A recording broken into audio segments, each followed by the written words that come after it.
kama rafiki toka huko sehemu za mbali, akawa kwangu mwanzilishi, akanipa habari zake mbalimbali.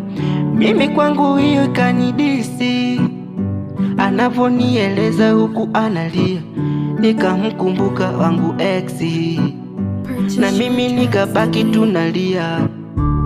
Siku zikaenda na wiki zikapita jamani, miezi ikaenda, urafiki ukazidi jamani. Mimi kama mwanaume nikashindwa, hisia zangu za moyoni nikamweleza. Mtoto mzuri alivyoumbika, akatabasamu kanikubalia. Tukaanza ukurasa mpya wa mapenzi, huku nikimaanisha, nikaomba kwa Mwenyezi sijefeli, mapenzi yasijeisha. Vitu vingi tukapanga jamani, mambo yasijebadilika. Sikujua kuwa moyo ni kichaka, nikizama nitapotea.